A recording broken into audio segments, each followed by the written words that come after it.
అదే RTV app వార్తల్ని క్షణాల్లో చదివే అవకాశం ఉంటుంది. ఒక న్యూస్ పేపర్, ఒక టెలివిజన్ ఛానల్ మీ చేతుల్లో ఎప్పుడూ ఉంటాయి. సందర్భంగా పుణ్య స్థానాలు ఆచరించి దైవ దర్శనం చేసుకోవడానికి బయలుదేరిన ఆ జంట మధ్యలోనే కన్ను మూసింది. సిద్దిపేట జిల్లా కేంద్రం నుంచి బయలుదేరి కాళేశ్వరం వెళ్తున్నటువంటి క్రమంలో సుల్తాన్బాద్లో ఒక కల్వర్టుకు ఢీకోవడంతో అక్కడికక్కడే మృతి చెందినటువంటి ఘటన విషాదాన్ని నింపింది. వాళ్ళ బాధితులందరూ కూడా ఇక్కడ కన్నీరు మున్నీరుగా వాళ్ళ మృతుల బంధువులు రోధిస్తున్నటువంటి పరిస్థితి. ప్రస్తుతం మనం కరీంనగర్ జిల్లా కేంద్రంలో ఉన్నటువంటి ఆసుపత్రిలో ఉన్నాము. ఎప్పుడు జరిగింది ఇన్సిడెంట్? ఈ రోజు ఎవరు పేర్లు ఏంటి? ఎవరు ఎక్కడి నుంచి ఎటు పోతున్నారు? సిద్దిపేట నుంచి కాళేశ్వరం పోతున్నాను. అది మాఘమాస స్నానాలకు పోతున్నారు. అది సుల్తాన్బాద్ దగ్గర కాల్వట్కు కొట్టిండు డ్రైవర్. ఇద్దరు చనిపోయారు, ఆకుల కనకయ్య, తార. డ్రైవర్ పరిస్థితి ఎట్లా ఉంది? డ్రైవర్ బాగానే ఉండు, పిల్లలకు దెబ్బలు తాకినాయి. మిగతా ఆరుగురికి, మిగతా అందరు బాగానే సీరియస్. దానిలో పిల్లలు ఎంతమంది ఉన్నారు? ఇద్దరు చిన్న పిల్లలు, బాబులు ఇద్దరు. కానకయ్య మన్మల్లే కొడుకులు ఇద్దరు ట్రీట్మెంట్ చేస్తారు, అపోలో హాస్పిటల్ చేస్తారు. ఇద్దరు అయితే చనిపోయిన స్పాట్ లోనే, ఇంకిద్దరి పరిస్థితి విషమంగా ఉంది. ఇంకా కొడుకు కాలిరిగింది. అయితే అంటే ఈ విషయం మీకు ఎప్పుడు తెలిసింది? ఆ డ్రైవర్ కొంచెం నిద్ర కానిస్టేబుల్ చెప్తేనే తెలిసింది. తెలిసినాక మేము అందరం వచ్చాము. వాళ్ళు కర్మార్ హాస్పిటల్ రాగానే ఇక్కడ వచ్చే వరకు ఇద్దరు చనిపోయారంట. ఇక్కడికి వచ్చినాక వాళ్ళను అది చేశారు. ఇద్దరు వేరే అపోలో హాస్పిటల్కి జాయిన్ చేశారు. వాళ్ళిద్దరి పరిస్థితి కూడా విషమంగానే ఉంది.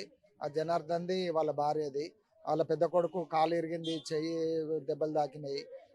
వాళ్ళకు కూడా పిల్లలకు చాలా దెబ్బలు తాకినాయి. వాళ్ళ హాస్పిటల్లో ట్రీట్మెంట్ పొందుతున్నారు. ఇప్పుడు తారా ఉన్న వాళ్ళ భర్త పేరు ఏంటి? తారా, కనకయ్య, వాళ్ళ కొడుకు, కోడలు. కనకయ్య, తార, వాళ్ళ పెద్ద కొడుకు శ్రీనివాసు, ఆయన కొడుకులు ఇద్దరు, కనకయ్య మన్మలు ఇద్దరు. తర్వాత వాళ్ళు ఈయంపుడి భార్య, ఈయంపుడి కొడుకు, డ్రైవరు. వీళ్ళిద్దరు 5, వీళ్ళు 3, 8 మంది. డ్రైవర్ తోటి 9 మంది. అదే పరిస్థితి అయితే ఇప్పుడు ఇద్దరిది విషమంగానే ఉన్నారు. ఇద్దరిది చనిపోయారు, ఇంక ఇద్దరిది విషమంగానే అంటున్నారు. మీరు ఎక్కడి నుంచి వచ్చారు? విషయం ఎప్పుడు బావనే ఆయనే మాకు తెలిసేసరికి అప్పటికే వీళ్ళిద్దరు మాకు కాల్ చేయలేని అని చెప్పారు. కాకపోతే అక్కడ పోలీసు వాళ్ళే తీసుకొచ్చి ఇక్కడ వేసిన తర్వాత చీడికి వచ్చినాక తెలిసింది చనిపోయినరు అని చెప్పి. కానీ మాకేమో తెలిసి ఆ వార్త విని బాధ ఘోరాతి ఘోరం జరిగిపోయింది. వాస్తవానికి మేము ఊహించని వాళ్ళ పుణ్యస్నానాలు, ఇలా అమావాస్య అని పుణ్యస్నానాలు అని చెప్పి వాళ్ళు ఈ రోజు స్నానాలకు వెళ్ళి ఘోరాతి ఘోరంగా జరిగిపోయిన దానికి చాలా దుఃఖసాగరంలో మునిగిపోయినాం. ఆ బాధతో చాలా వ్యక్తం చేస్తూ ఉన్నాం.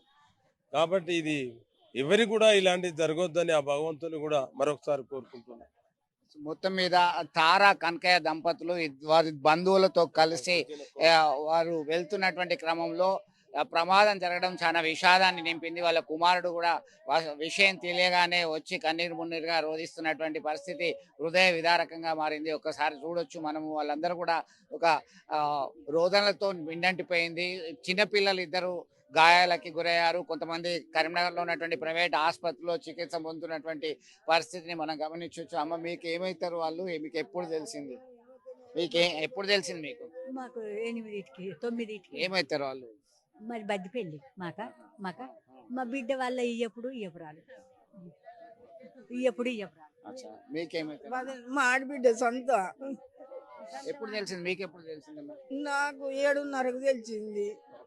7:30కి ఇంటికాడ ఉన్నాము. నాకు 7:30కి ఇట్లా ఆమె ఫోన్ చేసింది. మేము మీద ఉంటాము అంటే నీకేమన్నా తెలిసిందా అంటే ఏం తెలియలేదురా అన్నానంగానే మీ ఆడబిడ్డ వాళ్ళు తానానికి పోతానరట ఆంటీ, అది యాక్సిడెంట్ అయిందట, మీ ఆడబిడ్డకు కాలు రెక్కలు ఇరిగినాయట అంటే గంతవరకే తెలుసు.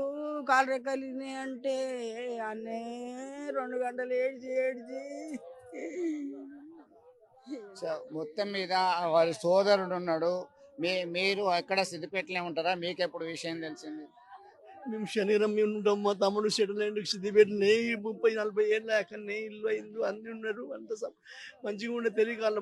మా తమ్ముడు ఇలా కాళేశ్వరం తానం చేసేద్దా అని వెళ్ళిండ. మబ్బుల 4 గంటలకు వెళ్ళిపోతే అక్కడ పెద్దపల్లి గడ ఈ ఘోరం జరిగిందని ఒకటి ఏంది మాకు 6-7 గంటలకు తెలిసింది ఫోన్ ద్వారా. ఇట్లా ఇది ఏమైంది అంటే ఇట్లా యాక్సిడెంట్ అయింది అనేది తెలుసు, కానీ స్టార్ట్లో పెంట్ అనేది తెలియదు.